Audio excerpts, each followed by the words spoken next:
Jadi selama di dalam itu menunggu Menunggu. bantuan dalam bentuk informasi seperti presiden. Dan tidak ada informasi karena semua alat komunikasi diambil. Aduh. Jadi selama 10 hari Betul itu hanya menunggu. Kita yang biasanya wartawan biasanya kan cepat ya, deadline dan lain-lain. Ini benar-benar 7 hari itu betul-betul menunggu.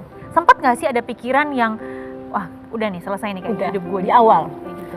Di awal ngerasanya gitu. Waktu itu ayah saya juga sudah nggak ada dan baru beberapa bulan. Jadi saya sempat mikir, oh ya udah ini kayaknya nyusul apa gimana gitu ya. Jadi sempat gitu di awal. Di dalam keadaan seperti itu katanya Kak Mutia itu sempat bernegosiasi dengan para Ya untuk hidup, Mujahidin itu. untuk bertahan hidup. Kita melakukan apapun untuk bertahan hidup ya ketika itu. Jadi salah satunya, thank you, adalah ketika saya tahu bahwa oh orang-orang ini kayaknya nggak mau ngebunuh kita, paling tidak langsung. Kan ketika awal diambil kita nggak tahu dia mau nyandra. Kita pikir mau langsung dibunuh gitu. Itu saya coba ambil hati, cerita bahwa Indonesia nih negara yang juga sedang sulit. Kok tega gitu ya nyandra kita. Kita waktu itu habis tsunami. Tsunami kan Desember 2004. Kamu mau minta apa? Apa mau minta tebusan, ransom? Kalau ransom kayaknya negara saya sedang sulit deh. Kayaknya nggak mungkin deh cuman buat 2 kepala pemerintah mau bayar, saya bilang gitu. Tapi itu yang saya lihat, oh ada itikat baik, mereka selalu bawakan makanan, apapun bentuknya. Kamu kan juga bersama dengan juru kamera Mas Budi. Iya, Mas Budi. Selama 7 hari apa yang kalian bahas? Karena kan tidak terbayang tuh itu suatu Ya. titik keputusasaan. Kalau saya relatif lebih nggak ada beban karena ketika itu belum menikah.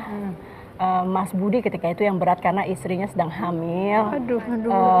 Anaknya yang satu masih kecil gitu. Jadi setiap malam dia cukup berat gitu ya. Saya lihat membayangkan keluarganya gitu. Ada nggak ketakutan? Mungkin dari mulai ketakutan akan ketakutan disakiti, ketakutan dihabisi dan segala macam. Itu pas kapan kemudian yang dirasakan benar-benar?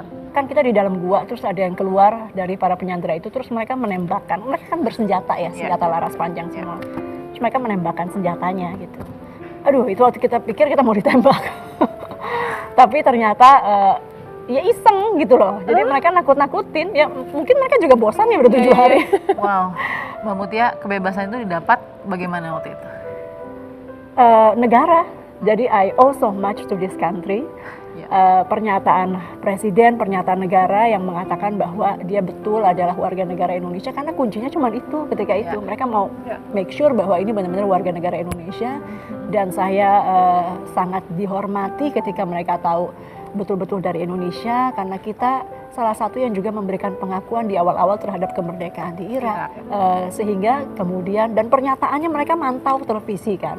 Waktu itu Al Jazeera menayangkan semua pernyataan para tokoh-tokoh agama yang kemudian minta pembebasan dan itu yang membuat mereka kemudian membebaskan. Tapi dari kejadian itu akhirnya Mbak Mutia mendapat penghargaan jurnalistik Elizabeth O'Neill ya. Nanti kita tanya ya. Oh iya. Nanti kita tanya ya seperti apa prosesnya sampai dapat penghargaan itu. Jangan kemana-mana, tetap di Saatnya Perempuan Bicara.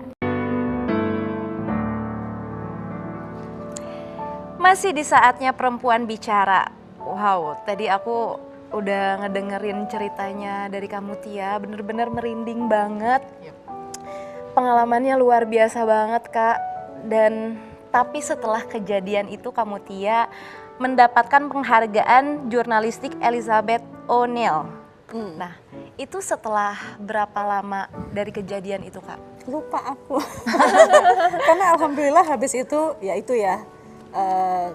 ketika Tuhan bercobaan itu bersamaan pasti akan dikasih kemudahan-kemudahan, pasti akan dikasih bantuan dan lain-lain dan berkah gitu. Jadi nggak berapa lama habis itu datang berbagai penghargaan yang ketika itu memang saya butuhkan sih untuk penguat saya untuk tetap kuat di profesi ini gitu. Jadi mungkin itu juga sebagai penguat saya. Salah satunya dari pemerintah Australia ketika itu.